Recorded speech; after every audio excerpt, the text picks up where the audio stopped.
There is a specific feeling that the hardest working parents carry, and almost no one has given it a name. It is not burnout, exactly. It is not depression, exactly. It is not even exhaustion, though exhaustion is always somewhere nearby. It is the experience of giving everything you have, every single day, across months and years, and still going to bed with the quiet certainty that it was not enough. And the worst part is not the exhaustion. It is what the exhaustion gets used as evidence for. Because somewhere along the way, gradually, without a single moment you could point to, the feeling stopped being "today was hard" and became something closer to "I am the problem." This video is not going to tell you that you're doing better than you think. That is not what this is. This video is going to show you why that feeling is being produced, where it is actually coming from, and why the explanation has nothing to do with your character. By the end, you will have a different name for what you have been living with. Not a reassurance, a diagnosis. And a diagnosis changes what you are actually trying to fix. Here is what the belief sounds like. From the inside, I have read everything. I know what co-regulation is. I know about the prefrontal cortex and the window of tolerance and why consistency matters and what repair is supposed to look like.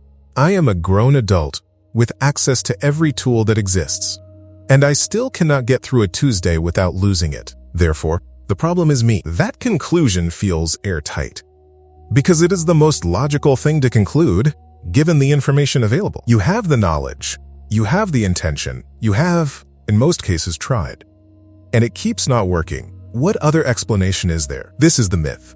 Not because the conclusion is irrational, it is completely rational, but because it is built on incomplete information. The belief recruits evidence constantly. Every hard moment becomes proof. Every time you snap, withdraw, or hear your own voice doing the thing, the belief files it. And every good day, every moment of patience, every repair gets coded as exception. Doesn't count, doesn't update the verdict. The failure feeling is not a distortion. It is a signal. The question, the one this video is going to answer, is what it is actually signaling. Because the signal is real. The interpretation of the signal is where something has gone wrong. And once the interpretation shifts, everything that has been used as evidence against you starts to mean something completely different. There are 3 specific conditions that reliably produce the failure feeling in devoted parents. Not in struggling parents. Not in checked-out parents. In the ones who care the most. The first is the asymmetry between effort and feedback. Parenting is one of the only domains in human experience where you can give maximum effort and receive almost no legible signal that it is working. In most areas of life, effort produces visible result. You work hard, the project moves forward. You practice, the skill improves. The feedback loop closes. Parenting does not work this way. The work you do today, the repair, the patience, the showing up on days when showing up costs everything, will not produce a visible result this week. It may not produce a visible result this year. You are making deposits into an account whose balance you are not allowed to check. And every day that you cannot see the balance, the mind fills the gap with its own assessment, which, under chronic stress, is never generous. Research on self-evaluation under sustained pressure consistently shows the same pattern.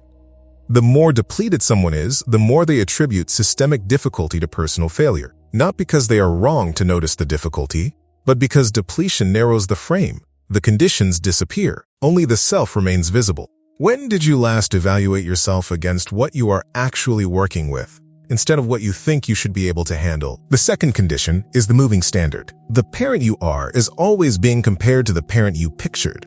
And the parent you pictured, the one you held in your mind before any of this arrived, did not have these conditions. That version did not have the sleep history you have, did not have the mental load you are carrying right now, did not have a partner navigating their own depletion in a different direction, or a job that leaves nothing in reserve by 3 p.m., or a child whose particular combination of needs was not part of any framework you ever read. The standard was set against a version of parenthood that has never existed in your house. And every day, without realizing it, you are measuring yourself against someone who was never operating under real conditions. That is not a fair measurement.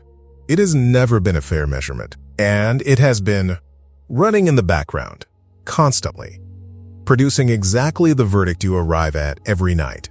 The third condition is the one worth sitting with longest. It is the specific shame of the execution gap. You are not failing because you lack knowledge. You are not failing because you lack love. You are failing in those moments, in those specific configurations, because knowing something and being able to do it are two completely different capacities. And the gap between them gets wider the more depleted you are. That is not a metaphor, that is a documented neurological reality. The shame of the execution gap is different from ordinary failure. It has a specific texture. It is the shame of someone who can see exactly what they should have done in real time, sometimes while they are doing the wrong thing, and cannot stop themselves anyway. There is a reason for that, and it is not evidence of a character flaw. It is evidence of what chronic stress does to the part of your brain that is supposed to bridge knowing and doing. Here is what the verdict sounds like at its worst. Not the version you say out loud. The version that runs quietly, at night, after the house goes still. I am already the wound in my children's story. I am going to be the thing they have to recover from. I have tried everything and I am still this person, which means this is just who I am. That verdict feels permanent because it has been accumulating for so long. Each day adds to it. Each repetition of the same moment, the same trigger, the same response, the same sick feeling afterward, makes it harder to believe that anything is actually different about you. But here is what that verdict is missing. The standard it is using, the parent you were supposed to be, was never calibrated for real conditions. And the evidence it is drawing on, the hard moments, the losses of patience, the explosions, has been systematically stripped of context. Every piece of evidence has been entered into the record without the conditions attached. Without the number of hours you had been holding it together before that moment, without the weight of everything else that was already on the table, without the fact that you are doing something genuinely structurally difficult with genuinely structurally insufficient support. The failure feeling is not evidence that you are inadequate. It is evidence that you care more than the available conditions can currently support. That is a completely different diagnosis. Inadequacy means the problem is in you. Insufficient support means the problem is in the gap between what this requires and what you have been given to do it with. Those are not the same problem. They do not have the same solution. And for years, possibly, you have been trying to fix the wrong one. The parent who is actually inadequate does not lie awake with this.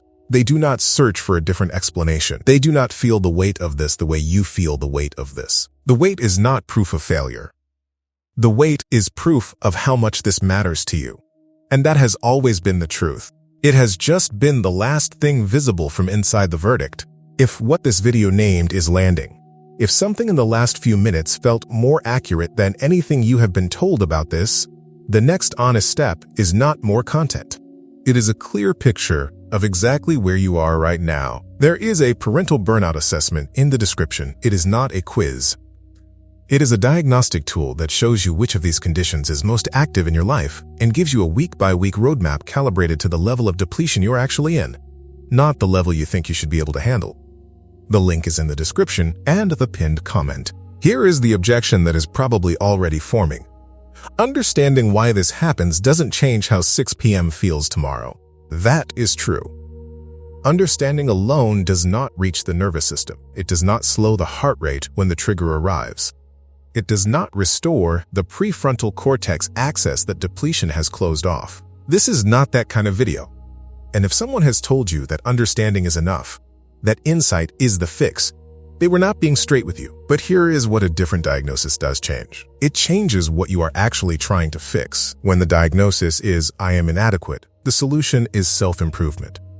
More discipline, more consistency, more commitment to the frameworks. Harder, better, more. And you have been trying that for however long this has been going on. And the reason it has not worked is not because you haven't tried hard enough. It is because you have been addressing the wrong thing. When the diagnosis shifts to, I am in conditions that are producing this predictably and structurally, the question changes. Instead of, what is wrong with me? The question becomes, which condition is most depleted right now? And what is one thing, not a system, one thing, that actually addresses that specific condition? That is a question that can be answered. The first one never could be. Here is something to try tonight.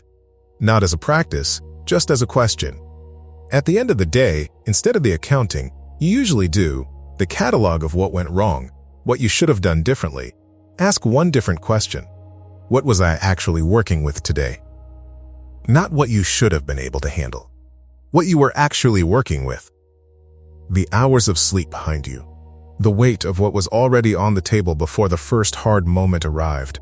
The number of times you held it before you didn't. That is the honest ledger.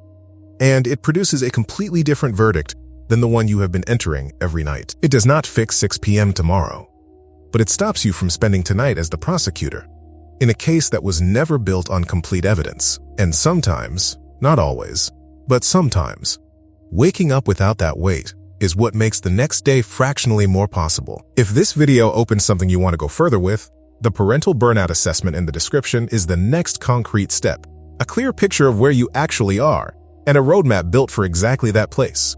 Link in the description and the pinned comment. Which of the 3 conditions landed hardest for you? The effort with no visible feedback, the moving standard, or the gap between knowing and doing? What I want you to carry from this is not a step. It is a reframe. The feeling you arrived with tonight, the quiet certainty of not enough, the verdict that has been accumulating across however long this has been going on, that feeling is real. It is not being dismissed here. It is not being told it is a perception problem. It is being given a different explanation. The feeling is real. What it has been used as evidence for is incomplete. You are not a parent who lacks what this requires. You are a parent in conditions that are producing this predictably, in a role that offers almost no legible feedback, measured against a standard that was never calibrated for reality. Trying to execute knowledge that the executing part of your brain cannot fully access when it has been running without adequate support. That is not a character flaw. That is a nervous system responding to real conditions exactly as it was built to, and the fact that the verdict bothers you the way it does, the fact that you have not made peace with it, that you are still looking for a different explanation, that you are watching something like this at whatever hour this is, that is not nothing. The parent who has actually stopped caring does not search for a different way to understand this. They do not feel the weight of it. They do not lie awake with it. You do. Which means something about you has never stopped fighting for the parent you are trying to become. That parent is not gone. They are here. And the fact that this still matters to you the way it does. And the fact that you stayed, that is, in fact, the thing.